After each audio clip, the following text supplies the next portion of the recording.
Radhe Radhe. Today is Saturday, 2nd August 2025, and here we are to present to you this recap video for today's Bhagavad Gita study session. As we continue to make progress in our journey of chapter 11, we covered a couple of more verses, and so here along with me is Mummy. Radhe Radhe. Bringing up the screen, you'll see that we were able to cover chapter 11 verses 30, 31, and 32. Of course, prior to those was the recap quiz for last week's content that was on chapter 11 verses 26, 27, 28, and 29. The quiz questions and all the other relevant material, you can get that by looking at the description for the video and going to the free community portal page for this series. With that, we get into the first of today's verses, chapter 11, verse 30. लेली हसे ग्रसमान समन्ताल लोकान् समग्रान् वदनैर्ज्वलद्भिः तेजोभिरापूर्य जगत्समग्रं भासस्तवोग्राः प्रतपन्ति विष्णो. Chapter 11, verse 30 has the catchphrase devoured by divinity because it is Arjun seeing and describing Sri Krishna with his fiery tongues licking up all those living beings that are entering him from all sides. If you remember from last time's content and also in one of the quiz questions in today's session, all those various warriors from both sides are rushing headlong into Sri Krishna's various mouths, and of course, getting their head smashed by his terrible teeth. Beyond that, now in this chapter 11, verse 30, Arjun notes that Sri Krishna is devouring them. And there is that element of fire, the blazing mouths, scorching the entire universe. And of course, Vishnu, right? Sri Krishna in that cosmic form with that all pervading aspect and his all-pervading rays of effulgence. In terms of the commentary, Swamiji says that, everything is subject to the Lord's control. It's these grandiose, very, grand and impressive forces of creation, maintenance, and annihilation. Currently, of course, Arjun is seeing or perceiving that manifestation of the future at that destruction, dissolution, annihilation stage. And so he views this set of future events, Swamiji says, the apparition, the manifestation of that, and in a spiritual context. And he not only gets scared or terrified, he becomes petrified because he is immobilized. He's paralyzed by what he is seeing as that is manifesting in front of him. Therefore, what has to happen next, we'll see in the next verse, but he is obviously or naturally going to beg Sri Krishna for mercy, for grace, and for more knowledge and wisdom. So Swamiji says he supplicates, he humbly begs Sri Krishna as we get to that next verse. So let's see chapter 11, verse 31. आख्याहि मे को भवान् उग्ररूपो नमोऽस्तु ते देववर प्रसीद विज्ञातुम् इच्छामि भवन्तम् आद्यं न हि प्रजानामि तव प्रवृत्तिम्. Chapter 11, verse 31, continuing with some alliteration, the catchphrase here is comprehensively confused. We've seen from way back as early as chapter 1, Arjun being confused or deluded. This time, of course, figuratively, of course, seeing the warriors entering from all sides, but Arjun in his own situation itself, he's also fully, thoroughly from all sides. He is comprehensively confused. And so what he does here is he actually asks a question. He acknowledges the Lord and the Lord's power. He is so fierce of form. He is the God of gods. He existed before all creation, right? So Arjun is giving all these labels and compliments to Sri Krishna. But then he says, proceed, please bestow your mercy on me. That is what Arjun is asking for, which is why in the earlier verse and the commentary, Swamiji had mentioned, Arjun supplicates before Sri Krishna. So he humbly begs, he bows before him, and then he asks his question. His question is, who are you? What is your purpose? I wish to know who you are. And he does that because he wants to understand God's nature and workings. But he doesn't say, oh, I want to understand the nature and workings. He acknowledges instead, I do not comprehend your nature and workings. And that, as Mummy had explained to us in class, is that real element of humility that Arjun continues to display. So again, the commentary is pretty short. As Swamiji says, Arjun wants to get to the heart of that question, God's nature and workings. We often think, what is our purpose? But this is now Arjun asking the Lord, what is his purpose? And that is, again, as Arjun is petrified, bewildered by that entire cosmic spectacle. But at least he humbly continues to do his role as a devotee in this Bhagavad Gita and the Leela that's unfolding as well. Finally, let's take a look at chapter 11, verse 32. श्रीभगवानुवाच कालोऽस्मि लोकक्षयकृत् प्रवृद्धो लोकान् समाहर्तुम् इह प्रवृत्तः ऋतेऽपि त्वां न भविष्यन्ति सर्वे येव स्थिताः प्रत्यनीकेषु योधाः. Chapter 11, verse 32. The catchphrase is time to tell the truth. Simply, the common phrase we are very familiar with, now is that moment to tell the truth. But also beyond that, Sri Krishna again states that he is time. So this is time to tell the truth, God to tell the truth. God is the one who is unveiling this truth to us. So again, chapter 11, verse 32, time to tell the truth. And that is, as we see in the translation, Sri Krishna says, in response to Arjun's question about, who is Sri Krishna, what is his purpose, his nature, his workings, Sri Krishna says, for at least the fourth time thus far in the Bhagavad Gita, he is mighty time. And he qualifies that by saying that's the source of destruction, annihilates the worlds. And he mentions further, because this lays the stage for future verses, even though all these warriors, they're arrayed in that battle formation in front of them, in front of Arjun, even if Arjun doesn't fight, they shall cease to exist. So again, planting the seeds of thought, purpose, and dharma for Arjun here as Sri Krishna responds.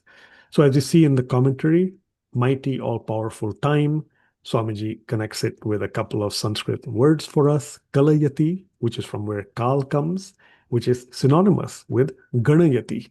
Gana to do with counting, and that is right here to take count of. As we had described in class, if you remember or understand God as the supreme accountant, he takes stock, he takes count of everyone's karmas, the stockpile from all lifetimes and the current one, and then based on good deeds or sins, there's going to be different kinds of retribution, as we say, divine retribution, or liberation perhaps that can be offered. All that is because God chooses to do so based on our karmas. We saw in the commentary that, of course, Swamiji has mentioned a situation where Oppenheimer had also recalled the verse here we're talking about, and we also saw through a small video another verse that has come up again in chapter 11 at the time of testing and or actually unveiling the atom bomb. All this is again to help give more, imagination and color to the intensity of what Arjun has been seeing thus far. Everyone, all these great warriors will meet their end, some of them on the battlefield, some at a later stage.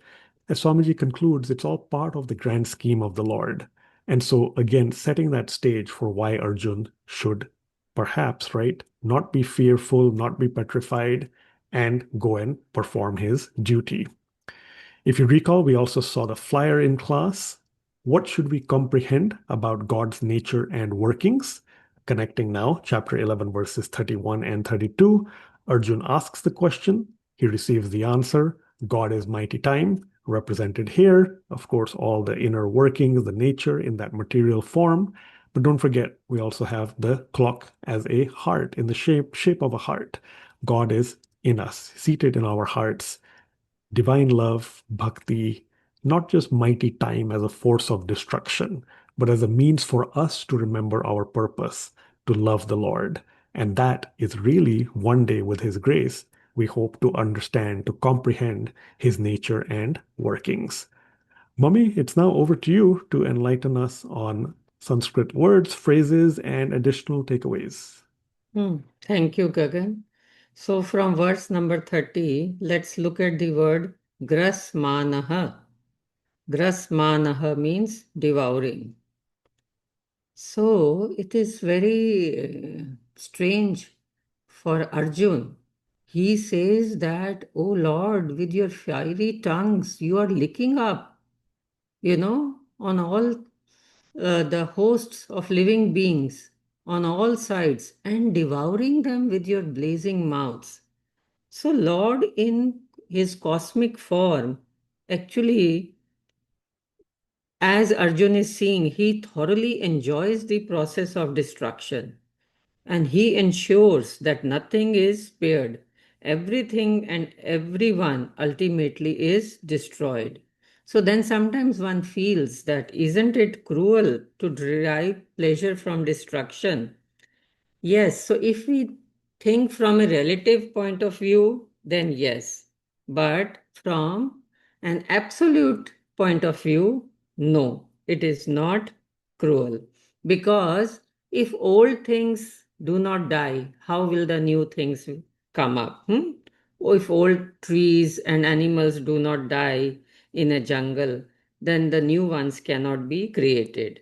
Similarly, in our material lives, if old businesses are not allowed to fail, then new startups with new innovated products, they cannot come to the market. Also, if no one dies, then there will be so many people on this earth. Then earth cannot sustain the needs of such a huge population. So destruction is a necessary part of life, and if we think like an individual, it is painful. At the same time, it creates dispassion towards the miseries of our own human body. Since we know that it all will be destroyed to create something new. So that gives us some more wisdom. From verse number 31, let's look at the word Adyam. Adya means the primeval. That means the original, the very one before anyone. So it's a very significant word in this context of this sloka. Adya means for someone to take on the responsibility of destruction. So that person who takes on the responsibility for destruction, it has to be present before and after creation. And it has to be beyond all names and forms, because it is names and forms that are created and destroyed. So when the entire universe is dissolved, the same original being creates, sustains, and destroys the whole universe again. So that was something important about this verse. And the third one, we look at the word pravriddha. Pravriddha means mighty. Mighty. Sri Krishna, Supreme Lord Himself, is saying that I am mighty time.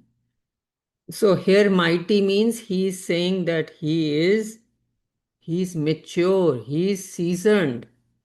He's the one who has been doing this again and again. So this annihilation is not happening now.